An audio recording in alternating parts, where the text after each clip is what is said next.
Starting his career with NBC Telemundo and rising to produce Emmy-nominated programming, Will Rodriguez ended up disillusioned, exposed in the stark light of sheltering in place, and repulsed by who he had become at a soul level. Will dove in and began to explore who he was at his core and shares his story of transformation in this Gold Conversation. I'm Will Rodriguez. I am a TV executive by trade, but the co-host and producer of the Skeptic Metaphysicians podcast.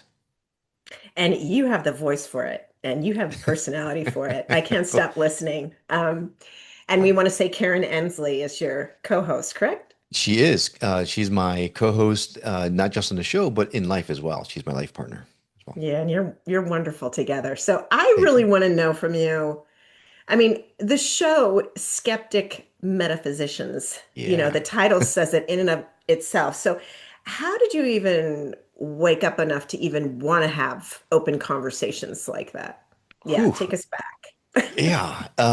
I think probably like most people I know in 2020 when COVID was locking everything down, I found myself looking at myself in the mirror and not liking who I was. It was something of an existential crisis, but it went beyond that. It wasn't a typical midlife crisis thing. It was literally, what the hell have I been doing for 50 years?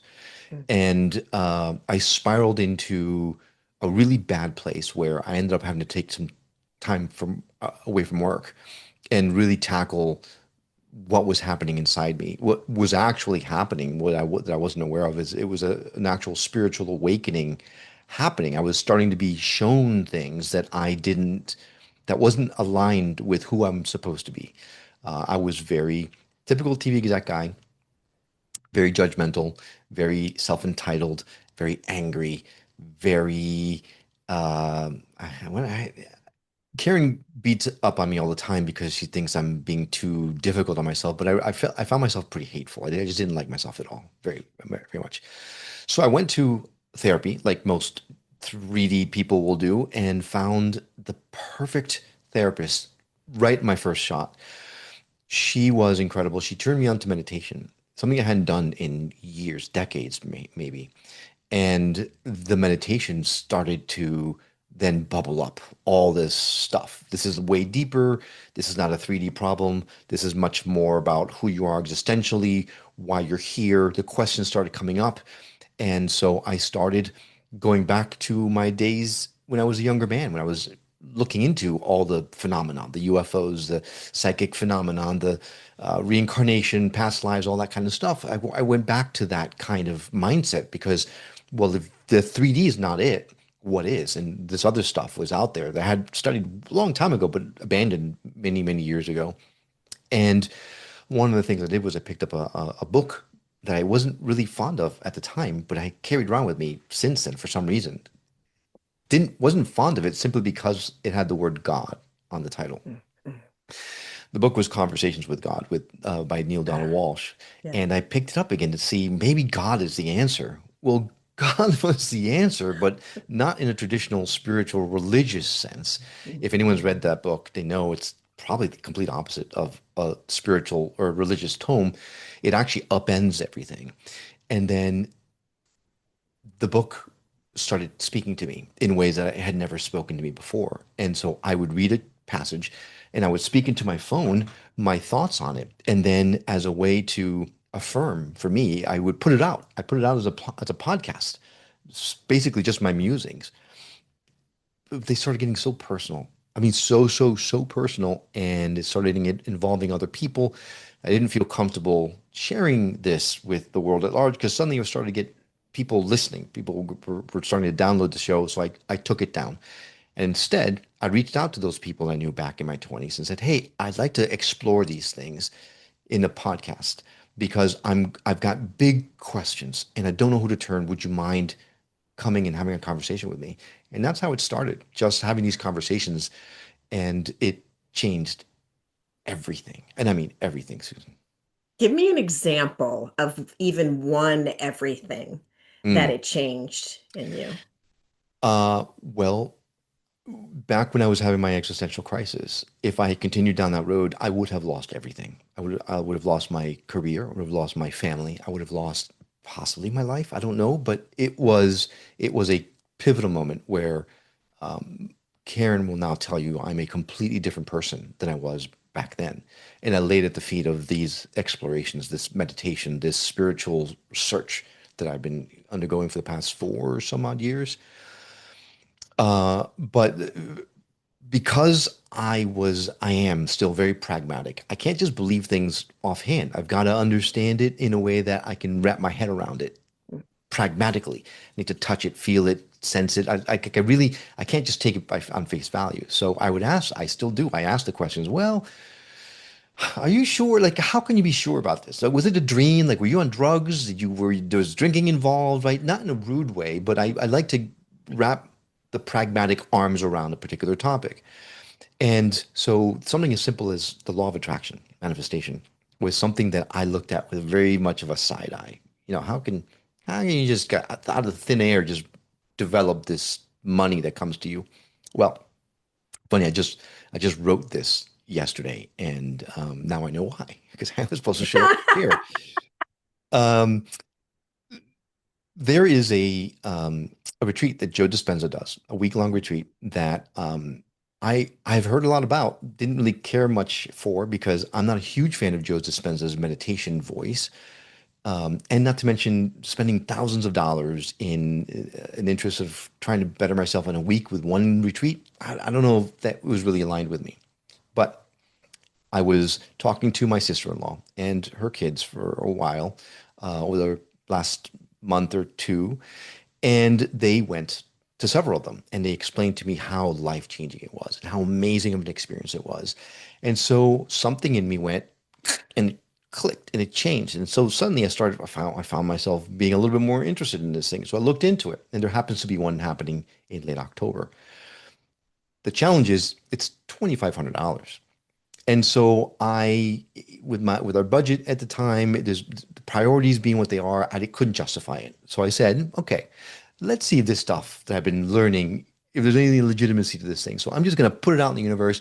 If I'm meant to go to this thing, then the 2,500 bucks will just show up. I'm not going to work overtime. I'm not going to do anything special. I'm not going to crazily ask people for money or GoFundMe or anything. It's just going to show up. And I then just focus on that all the time. Every meditation I have, I'm ready to up level my life. I'm looking for this. If you want me to up level my life, this is how I want it to be. And so I put in the tenets of manifestation, the law of attraction kind of thing to see. Forgot about it. It's been a couple of weeks.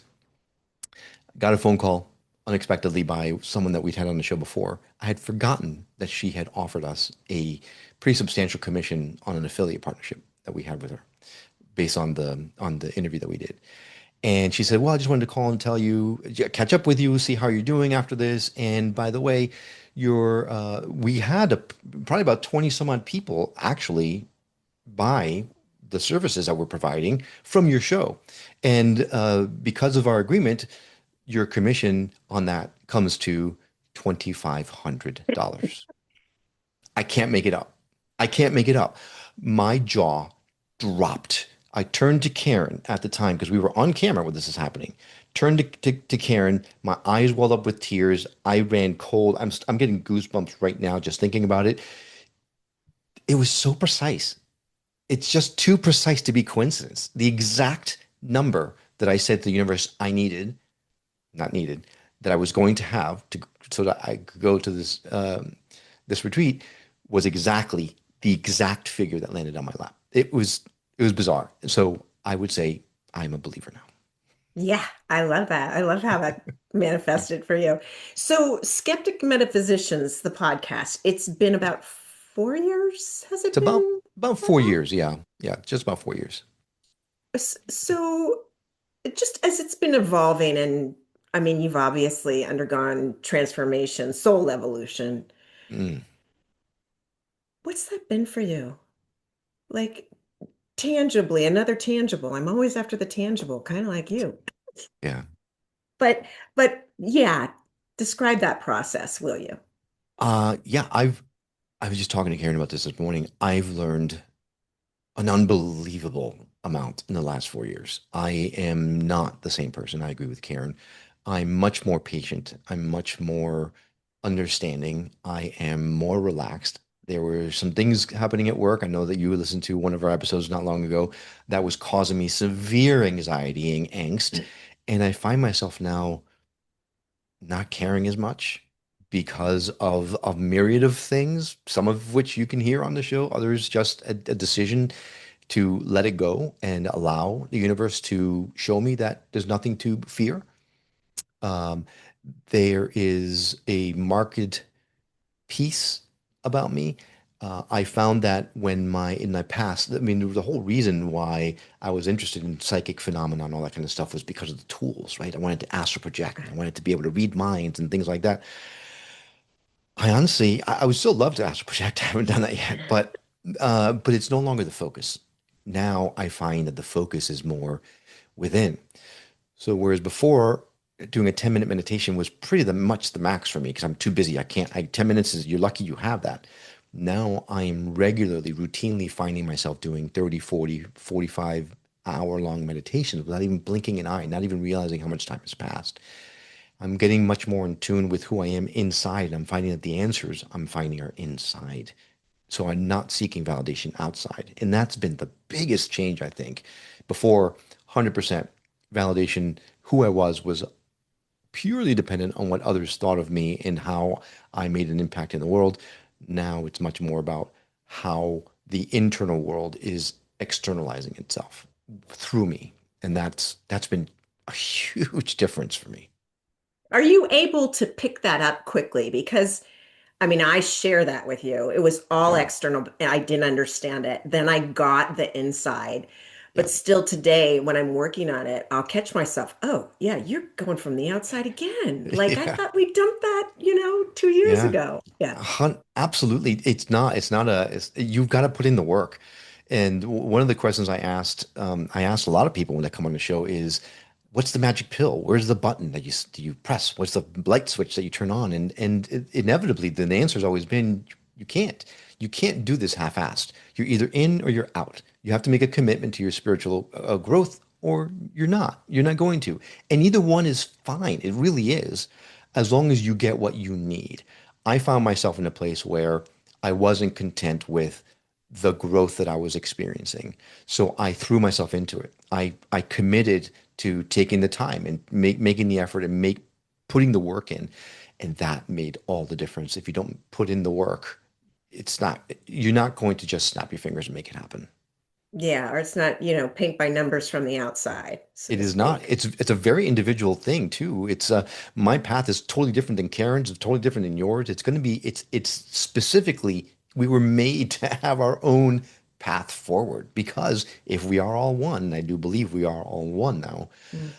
then why would we all come down to experience the same damn thing, right? We are here to experience our individual path forward so that we can then bring it back when we unify as a whole and learn from the experiences of all the different experiences that we're having. Why would it make sense for us to be the same? It doesn't. And so we've learned to celebrate the whole cliche of one truth, many paths, because we found that for us, the truth. That is the fact. We are very different. And um, what I tell you happened with me may not jibe with what happens with you, and that's perfectly fine. As long as you are on a path, uh, it it it doesn't matter which path you decide. Just get on it, and eventually we all do. Wow, you're bringing a lot of people a lot of hope. So this is now taken though another giant leap. So Skeptic Metaphysicians, the podcast, right? You're getting into it, you're getting the conversations, you're opening, your heart is open. And now there's something else that's sort of fallen Yes. into your path that I want you to talk a bit about. Sure, I appreciate the opportunity. Skeptic Musicians was great, and we were getting all kinds of messages. We still are getting all kinds of messages saying, "Thank you for helping me feel normal.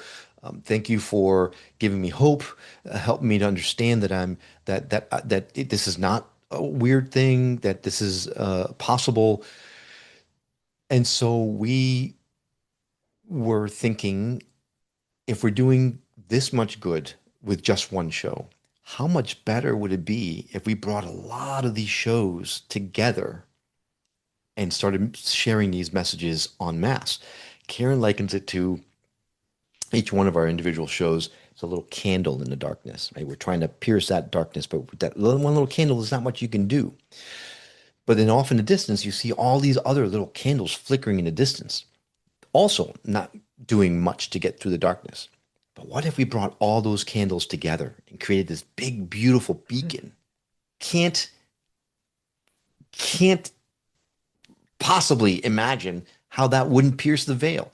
And so we've created a new platform called New Reality TV, where we bring a lot of different modalities, a lot of different podcasts, videocasts, TV shows, movies together, all in the interest of helping to accelerate the consciousness of the planet. So the platform is got a 24-hour international broadcast, so it's on all the time. It's streaming something, so if you just want to tune into it, you could watch whatever show or movie is being streamed at that particular point in time. But then if you fall in love with the show, you can go into the on-demand side of the thing, and you can binge the rest of the episodes from that particular show if you're so inclined, right there on the platform. And we have meditations, we have activations, we have weekly healing sessions, we have all kinds of stuff. It's really about piercing the veil, right? We're so surrounded by fear and oppression everywhere in the world. This is meant to be a safe space for people to come and know that we're not about the clickbait. We're not about serving you something that's going to elicit a fear response just because we want the views. We Mm. couldn't care less about the views. What we care about is this helping you? Is this getting you where you need to be? Is this message helping humanity overall? And is it safe? And that's what we built. So there's no politics, no fear, no divisiveness. It's a community of like-minded people that are all rowing in the same direction in the interest of helping humanity to raise in consciousness. Mm. That was a lot. Sorry. That's beautiful. I love Yeah. it. So where are we going to go, A, to find skeptic metaphysicians? Are you going to keep that going while wow, you're amazing. Well, we were gonna shut it down, and we started seeing these messages. And Karen said, if we're helping one person, we can't shut it down. So the show is now part of New Reality TV. We're still doing weekly releases and things like that. We're batch recording them and editing. It is an awful lot of work, but it's a labor of love. I love doing it. We love doing it. So um, it is a mission. That's something we're being called to. I would hope at some point in the future it will be our full-time thing. This is what we do all the time Mm. because it is a labor of love. It's really what we love to do. But for the time being, we're just getting split up in all kinds of ways, and we're making it happen the best we can. So um, you can go to skepticmetaphysician.com for the podcast or on any of the podcast platforms, Apple Podcasts, Spotify, Pocket Casts, wherever you get your podcasts, we're there.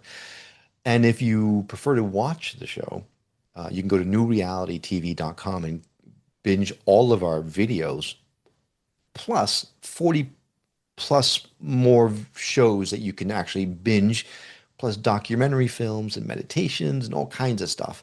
That's at newrealitytv.com. And if somebody has content, they've created content around these sort of things, how do they reach you? Like, how do they pitch you? You can contact us on our Skeptic Musicians has a contact us page. You can always reach out to us there. The easiest way, you can just either will at skepticmetaphysician.com or will at newrealitytv.com. I try to make it easy. It's great. I can't tell you how much I appreciate this conversation today. Thanks for your time.